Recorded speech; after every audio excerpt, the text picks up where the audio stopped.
Hello friends, कैसे हैं सब। आई होप सब अच्छे होंगे, सब एकदम भले चंगे होंगे। और अभी हो रहा है शाम का टाइम और मैं जा रही हूँ डिनर की तैयारी करने। तो डिनर आज मैं थोड़ा सा हटके बना रही हूँ, मतलब मैं पूरी वेज थाली बनाऊँगी। उसमें कई सारी चीज़ें होंगी, लेकिन कई सारी में ऐसा कुछ नहीं है कि बहुत सारी चीज़ें हमें लानी है। जो घर की चीज़ें हैं उसी में बनाएंगे।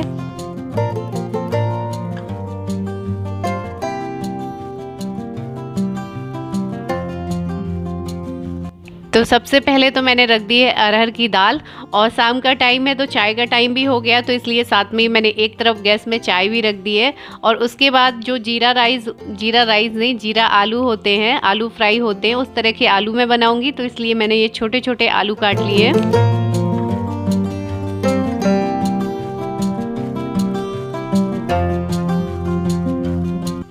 और यहाँ पर दाल फ्राई और सब्जी सब के लिए मैं एक साथ प्याज काट ले रही हूँ। तो ये वाला चॉपर मैंने अभी तक यूज़ नहीं किया था, पहली बार कर रही थी, तो इसमें धागा फंस जाता है। मुझे अभी तक अच्छे से यूज़ करना आता ही नहीं है। तो फिर मैंने इसको दोबारा से पलट के प्याज डाल के फिर काटी है। और यहाँ पर टमाटर, आलू, प्याज सब कुछ काट लिया है। अब मैं जा रही हूँ सबसे पहले आलू वाली सब्जी बना लेती हूँ। और एक साथ तेल डालेंगे, इसमें 2-3 चीज़ें बनेंगी।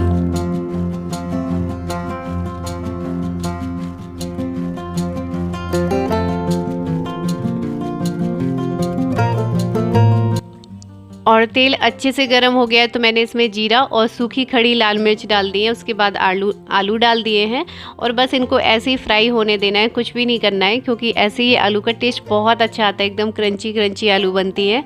और उसके बाद मैं जीरा राइस भी बनाऊंगी। तो ये जो सिंपल चावल मैं डेली बनाती हूँ इन्हीं से बनाऊंगी। अगर चाहें तो बासमती चावल भी ले सकते हैं, लेकिन इनसे भी अच्छे बन जाते हैं। तो चावल ख़त्म हो गया था तो मैंने अभी डिब्बे में भरा है। और आलू को 3-4 मिनट हो गए ऐसे फ्राई होते, तो मैंने इसमें हल्दी और नमक डाला था केवल। उसके बाद थोड़ी देर और फ्राई किए हैं। तो ये देखिए कितने अच्छे आलू बने, एकदम जैसे रेस्टोरेंट होटल में मिलते हैं, बिल्कुल वैसे ही लग रहे हैं। इनको मैंने तेल में से निकाल दिया है। कढ़ाई को तिरछी करके रख के थोड़ी देर तेल पूरा जब निकल गया आलूओं से, तब उनको वापस से निकाल दिया है प्लेट में। और इस तेल में से मैंने कुछ तेल निकाला है और बाकी से ये प्याज और टमाटर वगैरह जो तड़के की चीज़ें हैं, अदरक लहसुन ग्रेट किया है, टमाटर है, प्याज है, सबको इसी में पका लेंगे अच्छे से।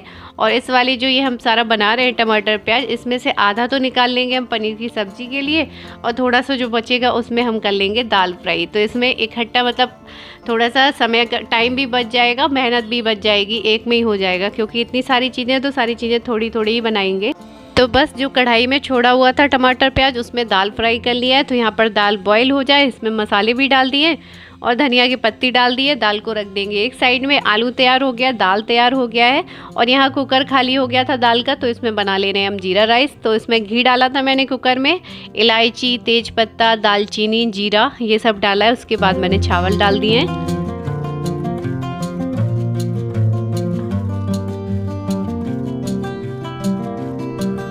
और चावल रखने के बाद फिर से कढ़ाई खाली होगी, तो उसी कढ़ाई को धो लिया है। ज़्यादा बर्तन नहीं गंदे कर रहे हैं, हम एक कुकर एक कढ़ाई में ही सारा खाना बनाएंगे। तो उसमें जो बचा हुआ टमाटर प्याज था थाली में निकाला था, वो ठंडा हो गया था, उसी को पीस लिया था। तो उससे हो गई है पनीर की ग्रेवी। तो एक तरफ पनीर की सब्जी भी रख दी है। और मीठे में बना लेंगे हम गुलाब जामुन। तो यहाँ पर मैंने गुलाब जामुन का पाउडर ले लिया है।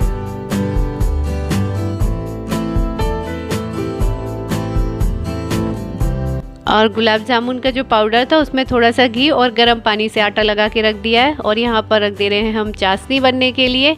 तो बस वहाँ पर चाशनी हो रही है, यहाँ पर चावल रेडी हो गए हैं और पनीर की सब्ज़ी भी रेडी हो गई है। पनीर की सब्ज़ी ज़्यादा नहीं, मैंने बस एक छोटा बाउल बनाई है।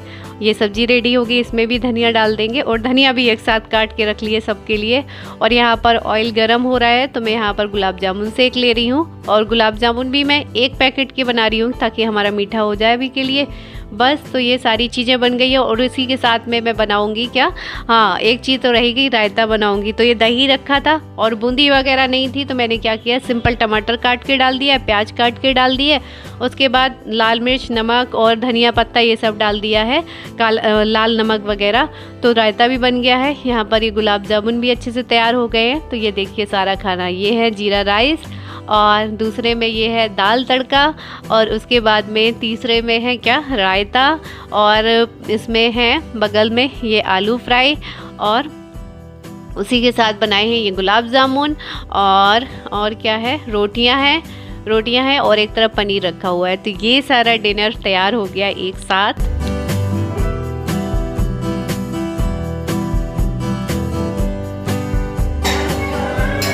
क्या बना दिया यार आज तो। जीरा राइस। कौन सी थाली का पार्ट है? वेज थाली है। वेज थाली में तो कोई राजस्थानी थाली है, ऐसा कुछ स्पेशल थाली है। तुम आज इसको एक नाम दे दो नया, वही उसका नाम हो जाएगा। तुम दे दो नया नाम। ये रमा सिग्नेचर थाली, ये रमा की सिग्नेचर थाली है। आज तो मजा आने वाला है खाने में, और जितना वेट लूज किया है शायद वो धीरे धीरे कवर होने लग जाएगा, लेकिन मुझे यार वेट बढ़ाना नहीं है, ठीक है। तो मुझे ऐसा लगता है कि ये सब खाना अगर तुम बनाओगी तो फिर से मुझे अपना वर्कआउट इंक्रीज करना पड़ेगा।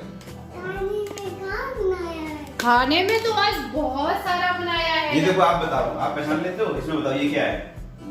हाँ, सब्जी नहीं है। जो नहीं है वो नहीं पूछ रहे हैं, जो है वो पूछ रहे हैं। क्या है ये? ये धनिया की पत्ती ऊपर पड़ी हुई, तो इसको पत्ती बोल रहा है। हाँ। और क्या राइस है ना ये? अच्छा ये बताओ ये क्या है? ये बताओ ये क्या है? हाँ हाँ, ये पप्पू है। पप्पू आपके जैसा, पापा के जैसा है। और अभी खाना गर्मा गर्म ही है, तो जल्दी से हम थाली लगा लेते हैं। तो आज मेरा डिनर में कुछ हटके बनाने का मन था कि मैं पूरी थाली बनाऊंगी जिसमें कई सारी चीज़ें होंगी।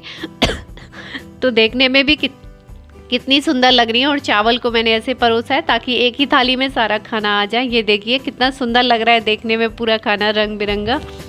और आज मैंने खाने का नंबर भी जल्दी लगा लिया था, मतलब 7:45 बजे तो हम लोग खाना खाने बैठ गए हैं, जल्दी बना लिया है खाना। और नंदिनी ने की थी अभी संध्या, तो दीपक जल रहा है।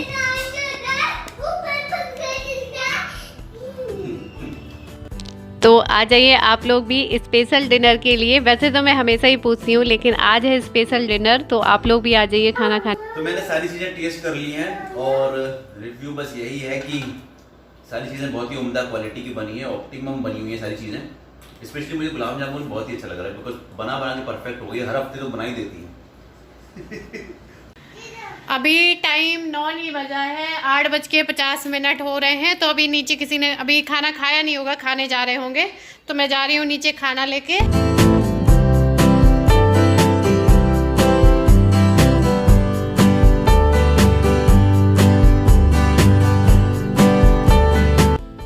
तो नीचे आके देखा तो अभी डिनर बना नहीं था, खाना बना नहीं था, क्योंकि वो लोग रात में लेट फ्री होते हैं काम वाम से, फिर खाना बनता है। तो मैंने कहा चलो ये ठीक रहा।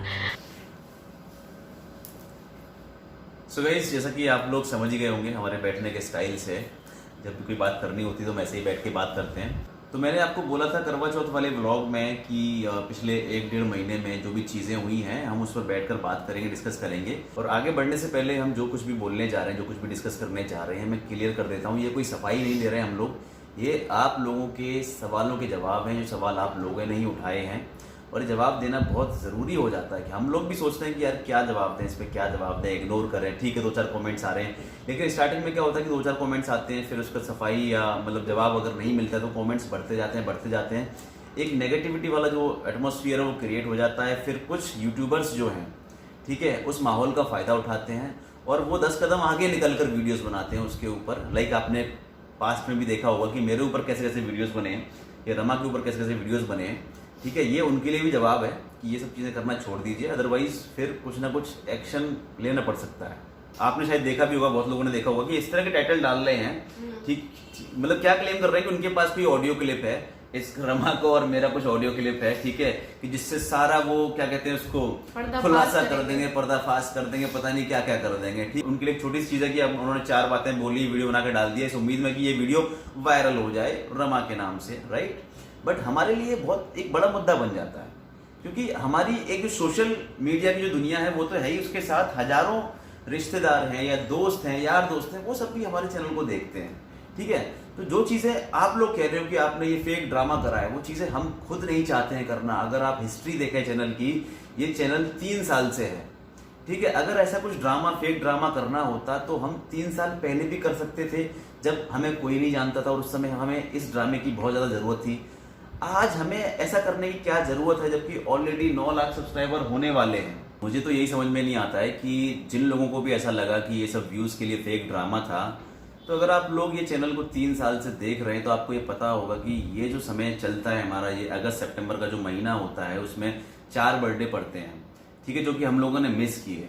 अब क्यों मिस किए? फेक ड्रामा क्रिएट करने के लिए, जबकि आपको पता है कि पिछले साल जो हमने वीडियोस डाले थे इन 4 बर्थडे पे और बहुत ही अच्छे अच्छे व्यूज आए थे। फॉर एग्जांपल नंदिनी के बर्थडे को करीब 2 करोड़ 30 लाख लोगों ने देखा था, रमा के बर्थडे को करीब 25 लाख लोगों ने देखा था, अयान के बर्थडे को करीब 90 लाख लोगों ने देखा था, उतने व्यूज थे। मेरे बर्थडे को भी 9-10 लाख लोगों ने देखा ही था। तो वो सारे बर्थडे के व्लॉग्स छोड़ के जिसपे बहुत ज़्यादा व्यूज़ आने की संभावनाएं थी, बिकॉज पिछले साल भी आए थे और हमेशा ऐसा होता है स्पेशल व्लॉग्स में व्यूज़ ज़्यादा आते हैं, वो सारे बर्थडे के व्लॉग्स छोड़ के हम फेक ड्रामा क्रिएट करेंगे व्यूज़ को बढ़ाने के लिए। क्या आपको ऐसा लगता है कि हमें ये सब करने की ज़रूरत थी? ये कोई ड्रामा चैनल थोड़ी है, 3 साल से हम लोग आपस में जुड़े हुए हैं। ड्रामा 1 दिन करेंगे, 2 दिन करेंगे, 3 दिन करेंगे, रोज ड्रामा कैसे बनाएंगे?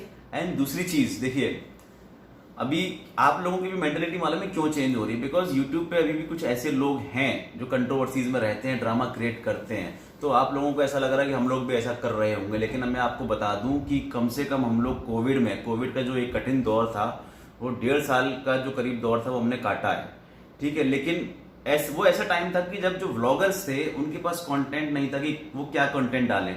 लेकिन ऐसे टाइम में भी हमने कोई भी ना तो कंट्रोवर्सी क्रिएट करी है, ना ही दिखाने के लिए आपको कहीं हम शिमला घूमने जा रहे हैं या कहीं जा रहे हैं घूमने को, थोड़ा हम तो कहीं घूमने गए ही नहीं है, ठीक है। तो आपको ऐसा क्यों लग रहा है कि हम लोग कोई ड्रामा क्रिएट करेंगे? जो भी चीज है वो रियल थी, बट आप लोगों ने उसका गलत मतलब निकाल लिया। हम लोग ये सोच रहे थे कि ठीक है कि लाइक वो लेट इट गो, वो एक टाइम के साथ वो चीजें ठीक हो जाएंगी। मुद्दा जो स्टार्ट हुआ था वो हुआ था जन्मदिन वाले व्लॉग से, ठीक है।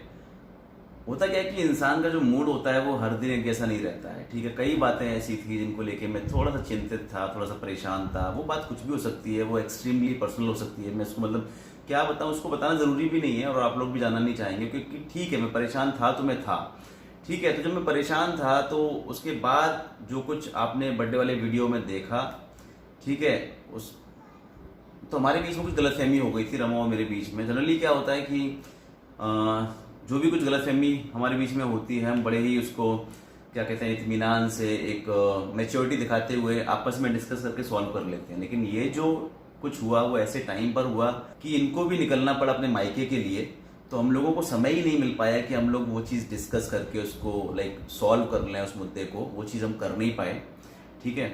तो ये दूर चली गई, मैं यहाँ दूर रह गया। और वो टाइम भी ऐसा था ना कि उस टाइम मैं भी इतनी डिस्टर्ब थी ना कि उस टाइम मेरी मम्मी की तबीयत खराब थी। अगर आप लोगों को पता हो, मैंने आप लोगों को बताया भी था, तो मैंने उस टाइम कुछ नहीं सोचा समझा, मैं चली गई, क्योंकि मेरा इधर भी मूड ऑफ हो चुका था और मूड ऑफ हो रहा था, तो फिर मैं यहाँ से चली गई। फिर अब आप लोगों को पूरी कहानी समझ में आ चुकी होगी। अब सबसे बड़ा सवाल कि रमा ने बीच में सफाई क्यों नहीं दी, बीच में आपके सवालों के जवाब क्यों नहीं दिए जब मुझे लेके इतनी बातें बनाई जा रही थी। तो देखो, बातें तो रमा के लिए भी काफी बन रही थी, नेगेटिव कमेंट्स रमा को भी बहुत ज्यादा ही आ रहे थे, बट उसकी भी सफाई रमा ने नहीं दी। शायद वो एक सही समय का इंतजार कर रही थी, उसको ऐसा लग रहा था कि समय के साथ चीजें बदली जाएंगी और लोगों को भी सच्चाई सामने आ ही जाएगी। बट उसका मतलब उसको ये पता नहीं था कि चीजें इतनी बढ़ जाएंगी, आउट ऑफ प्रोपोर्शन हो जाएंगी। अब मैं आ जाता हूँ अपनी बात पे। मेरी भी 2 चीजें हैं जो लोग सवाल उठा रहे हैं मेरे ऊपर, कि जब रमा यहाँ आई थी तो लोग कह रहे हैं कि मुझे पता कैसे नहीं चला, जबकि रमा ने वीडियो भी डाला था। तो ऐसा कैसे पॉसिबल है कि रमा 2 दिन ट्रेन में ट्रेवल कर रही है एंड वीडियो भी डाल रही है एंड मुझे पता नहीं चल रहा है? क्या मैं उनके वीडियोस नहीं देखता हूँ? मैं आपको बता देता हूँ, ठीक है। मुझे सच में पता नहीं था कि रमा आ रही है, क्योंकि रमा का ही ये प्लान था कि एकदम से वो आके धमक जाएंगी, यहाँ पे आके मुझे सरप्राइज देंगी, ठीक है। मुझे बड़ा अच्छा लगा कि चलो ठीक है, एकदम से मेरे आंखों के सामने ये आ गई सुबह सुबह, मेरे को बड़ा अच्छा लगा। लेकिन मुझे पता क्यों नहीं चला, मैं बताता हूँ। देखिए, ये 16 तारीख की नाइट में वहां से निकली है, इनफैक्ट 17 तारीख लग चुकी होगी जब तुम झांसी में बैठी होंगी उस समय, ठीक है। तो ये 18 की सुबह यहाँ आई है, 18 तारीख की सुबह यहाँ आई है। ये स्क्रीन पे आप इनकी टिकट देख रहे होंगे, इस टिकट देखिए, आपको पता चल जाएगा 18 को यहाँ विशाखापट्टनम में आई है, ठीक है। और जब इनका वीडियो गया है, जो ट्रेवल वाला जो वीडियो आया है, वो भी 18 तारीख को ही आया है। इसका मतलब यहाँ आके इन्होंने वो वाला वीडियो डाला है। तो वीडियो अगर पहले आता तो मुझे पता चल जाता कि रमा निकल चुकी है वहां से। यहाँ आने के बाद ही इन्होंने वो वीडियो डाला है, तो मुझे कैसे पता चलेगा? आप ये बताइए। आप लोग कुछ भी सोच लेते हैं, एटलीस्ट बेनिफिट ऑफ डाउट तो दीजिए ना। उतना तो हम लोग डिजर्व करते हैं ना, कि अगर आपको कोई डाउट है, कोई चीज कंफर्म नहीं है, तो बेनिफिट ऑफ डाउट मिलना चाहिए। अब एक और बड़ी बात, बने रहिए वीडियो में, सारी चीजें क्लियर हो जाएंगी कि रमा ने जो घर की हालत दिखाई थी, घर की हालत ऐसी क्यों थी। अभी मैं मेन मुद्दे पे आ रहा हूँ। देखो, मैं यहाँ 20 दिन था नहीं, मैं काम के सिलसिले में 20 दिन बाहर गया था। ये मेरे फोटोज आप देख लीजिए, ठीक है। ये फोटोज बताएंगे कि मैं कितना बिजी था। इनफैक्ट मैं इतना बिजी रहता था कि विशाखापट्टनम से बाहर जाने के बाद भी मुझे इतना ट्रेवल करना पड़ता था, इतना फील्ड का जो जॉब है वो करना पड़ता था। देन फील्ड से आने के बाद मुझे वापस घंटों मुझे कुर्सी मेज पे बैठ के कंप्यूटर पे कुछ ना कुछ मुझे करना पड़ता था। मुझे रात में 10-11 बज जाते थे, ठीक है। उसकी वजह से मेरी जो नेक है ना, इधर भी प्रॉब्लम हो गया था, जिसके लिए मैं थेरेपी ले रहा हूँ।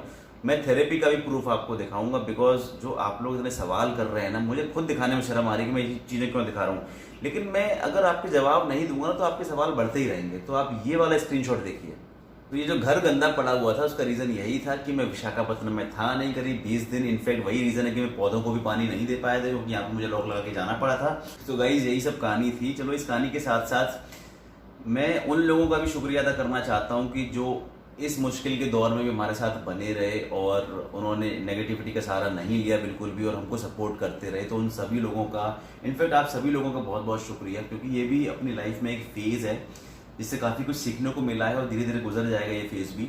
मुझे शिकायत इसी चीज़ की है कि जब आपस में कोई छोटी मोटी बात हो गई थी तो जिस तरह से उसको प्रोजेक्ट किया कुछ लोगों ने इतना बड़ा मुद्दा बना दिया कि पता नहीं मैं अपने मुंह से कैसे बोलूँ। मैं वो शब्द कभी लाता भी नहीं हूँ, हम आपस में वो शब्द कभी नहीं लाते हैं कि, लेकिन अभी आपको समझाने के लिए लाना पड़ेगा कि डाइवोर्स हो गया है या डाइवोर्स हो जाएगा, या पति ने छोड़ दिया है या पत्नी ने छोड़ दिया है। मतलब इतनी बड़ी कोई बात नहीं थी, ठीक है, चीज़ें होती हैं, आपस में सेट हो जाती हैं, ठीक है। क्योंकि हमारा जो रिलेशनशिप है आज तक हमने शायद बताया नहीं है। हम किसी एक स्पेशल वीडियो का इंतज़ार कर रहे थे, एक सही टाइम का इंतज़ार कर रहे थे। हमको जो अपनी लव स्टोरी है वो भी शेयर करनी थी, ठीक है। लेकिन वो टाइम आ ही नहीं पाया है कि टाइम ऐसा आ गया बीच में कि वो समय नहीं आ पाया।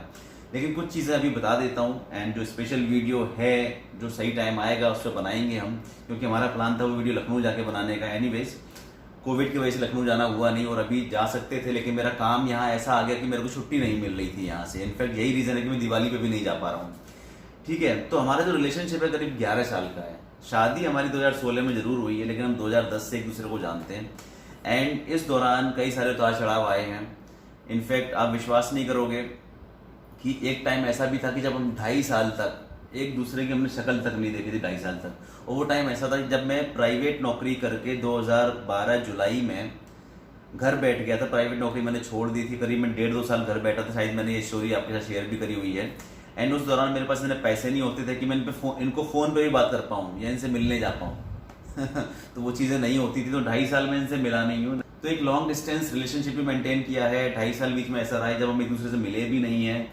तो कुछ तो वजूद है इस रिश्ते का, इतनी आसानी से टूटेगा नहीं, आप लोग परवाह ना करें। सिर्फ समय की बात थी। तो हम लोगों के लिए तो चीज़ें जो भी हुई थी बड़ी नॉर्मल सी थी, ठीक है। मैं इतना बिजी था पिछले 1 महीने में ऑफिस की तरफ से, काफ़ी सारे काम थे मेरे पास। क्योंकि कभी कभी ऐसा होता है कि ऐसा नहीं है, देखो मैं गवर्नमेंट ऑफिसर ज़रूर हूँ लेकिन मुझे भी डेडलाइंस मिलती हैं, टारगेट्स मिलते हैं, एंड कभी कभी लास्ट डेट्स भी होती हैं, ड्यू डेट्स भी होती हैं, जब मुझे सारे काम निपटाने पड़ते हैं। फिर मुझे रात में 12 बजे तक बैठना पड़े या 1 बजे तक बैठना पड़े। तो वो चीज़ें मुझे करनी थी। पिछला 1 महीना कुछ मेरा ऐसा ही था कि मैं काफ़ी ज़्यादा बिजी था, इसी वजह से मेरे को छुट्टियाँ भी नहीं मिल रही थी। और अभी भी वो चीज़ चल रही है, काम चल रहा है, जिसपे शायद इसकी वजह से मेरे को अभी भी छुट्टी नहीं मिलेगी बहुत जल्दी। एंड ड्रामा भी क्या है, अपने घर ही गई थी ना, सेफ ही थी, क्या गलत कर रही थी वहाँ जाके। वो सिर्फ आपके सवालों के जवाब नहीं दे पाई। इस चीज़ की तारीफ करनी चाहिए कि मैं उसके लिए सवाल उठ रहे हैं, थोड़ा सा ख़राब लगता है, मन मायूस हो जाता है। इनफैक्ट वीडियो में आने का मन भी नहीं करता है, कभी कभी ऐसा लगता है मेरे लिए। तो आप देख रहे होंगे कि जो 2 महीने का जो गैप हुआ है, 2 या 1.5 महीने का जो गैप हुआ है, मेरे जो आई कांटेक्ट है वही बिगड़ गया है। मैं अभी कैमरे में देख के बात नहीं कर रहा हूँ। मैंने बाद में रियलाइज किया कि मैं इधर कहीं देख रहा हूँ, कैमरे में मैं देख ही नहीं रहा हूँ। तो वो चीज़ भी बिगड़ गई है। इनफैक्ट एकदम से जब मैं आया हूँ 1.5 महीने बाद, फिर ये सब चीज़ें हो रही हैं। तो पता नहीं मैं कैसे बात कर रहा हूँ, या मैं अपनी बात आपके पास पहुँचा पा रहा हूँ या नहीं पहुँचा पा रहा हूँ, बट मेरी कोशिश पूरी है कि सारी चीज़ें क्लियर हों। अगर ऐसा होता ना कि बस हमारा एक वीडियो तक ही रिश्ता होता है कि हाँ बस वीडियो डाल दिया, कुछ भी हो रही है बात, कोई बात नहीं, तो कोई फर्क नहीं पड़ता। जैसे हमारा दोनों का आपस में रिश्ता है, तो कोई बात होती है तो हमें बेचैनी होती है, वैसे आप लोगों से भी 3 साल का रिश्ता हो गया ना, तो ऐसा लगता है जब आप कुछ बोल रहे हो ना, तो कोई परिवार का मेंबर हमसे कुछ बोल रहा है, तो फिर वो बातें दिल में आती हैं कि हाँ बात करो आके, आपसे बैठ के एक बार बात करो आके आपसे। तो वो बातें इसी वजह से होती है कि ऐसा लगता है ना कि 3 साल का एक परिवार है हमारा ये। ये चीज है। एंड आप लोग निश्चिंत रहिए, चैनल का फॉर्मेट ऐसा नहीं है कि कोई भी चीज़ जानबूझ के हम क्रिएट करेंगे। हम लोग बड़े सिंपल लोग हैं, हमारी वो आदत नहीं है।